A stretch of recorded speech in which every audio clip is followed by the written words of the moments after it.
Okay. So to give the audience some idea of what is going on, I'm going to describe this in simple terms by using big words and getting confusing. So in 19 was it 84, the original Transformers G1 cartoon aired, and it was a spectacular thing in my childhood, and I absolutely loved it, and has been following our cultural zeitgeist ever since. So in the modern sense, looking back at all that Hasbro has tried to do, and I say this in the greatest amount of sarcasm successfully,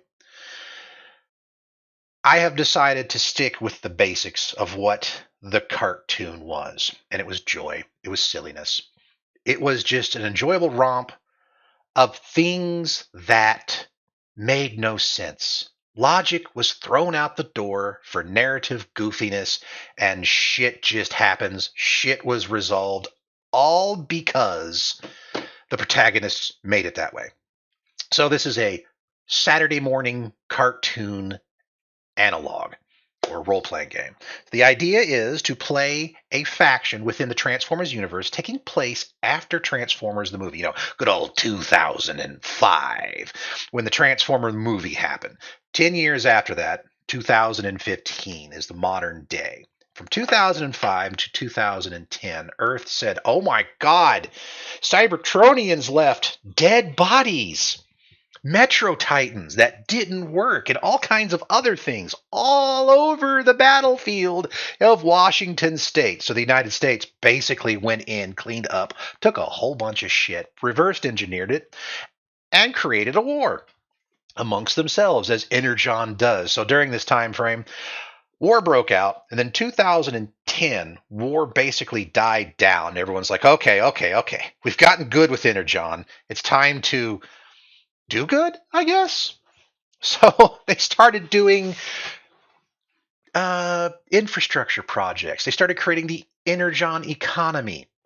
And with the Energon economy grew more opportunity for Cybertronians to want Energon.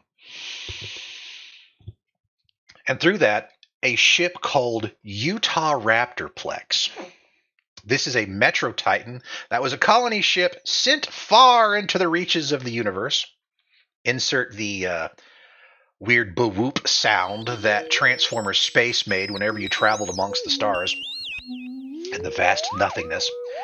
And you get a giant dinosaur Metro Titan called Utah Raptor, or is Raptorplex. It eventually becomes Utah Raptorplex because what does it do is it lands in Utah. We'll get to that later. We don't think too hard about continuity in this show. So Utah Raptorplex was sent to another planet from Cybertron, goes to the other planet, awakens Galvis Glaive, the pilot of Utah Raptorplex. Galvis Glaive goes, "There's no planet here. What happened to it? Sensors indicate Unicron fucking ate it." "Oh shit, what do I do?" says Galvis Glaive. Consoles the computer. Computer consoles Cybertron. Cybertron is missing. What the fuck? So Galvis Glaive turns the ship around, goes back to Cybertron, and encounters Earth on the way, and Earth is labeled as a terraformable planet. So Galvis Glaive lands, which upsets everybody. And this takes place in 2010, right after the wars, and Earth has gotten good with the Energon economy, which without that, he probably wouldn't have seen it as such a delectable spot. Well, anyway, Utah Raptorplex lands and starts setting up its geothermal generators, its saline salt extractors, wind farms, and solar panels. Galvis Glaive negotiates with the local life forms to create Utah Raptorplex, a haven of neutrality. That fails because he's not that kind of a leader.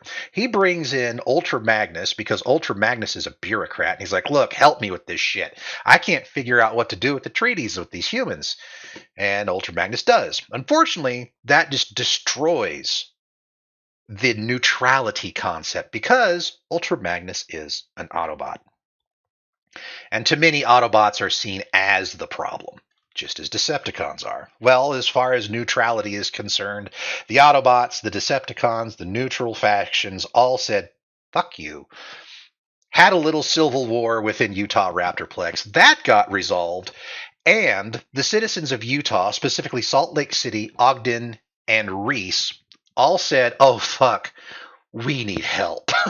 These guys are kicking ass, and we have no military to be able to defend ourselves. L.A.C.E was created as a counter agent to Cybertronian shenanigans.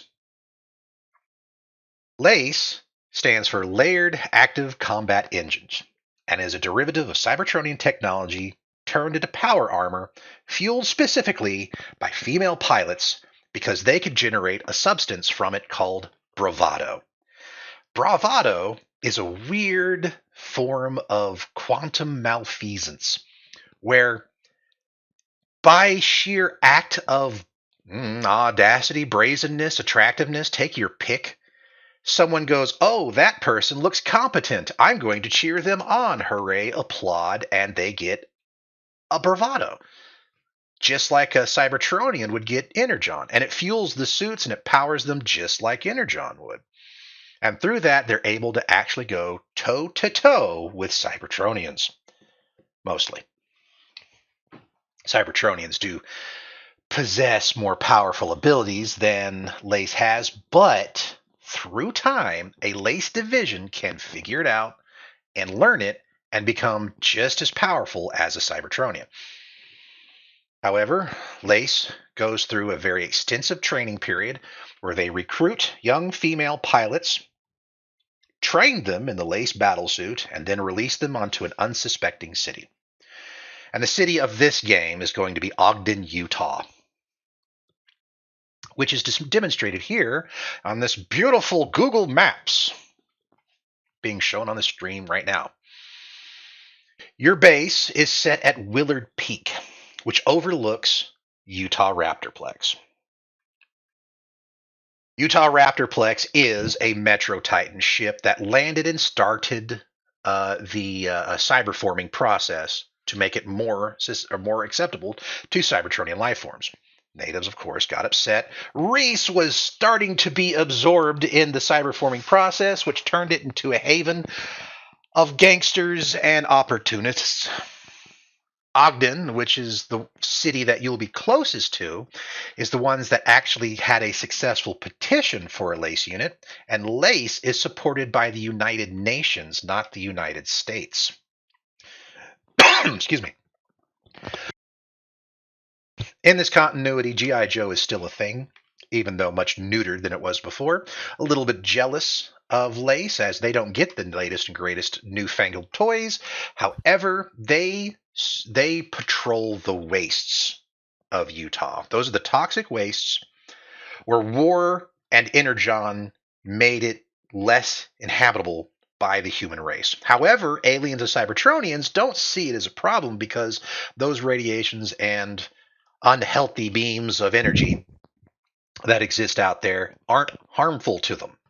They could survive in it just fine. Just like on Cybertron, it's deadly to humans, but not to Cybertronians. And with that is where G.I. Joe resides and a whole bunch of other factions. Now, these other factions are your Saturday morning cartoon derivatives like Mask. G.I. Joe has already been mentioned, and I was thinking of others that took place in that, but a lot of them were not as large of the military complex as Mask and or G.I. Joe. So that's where we're sitting now.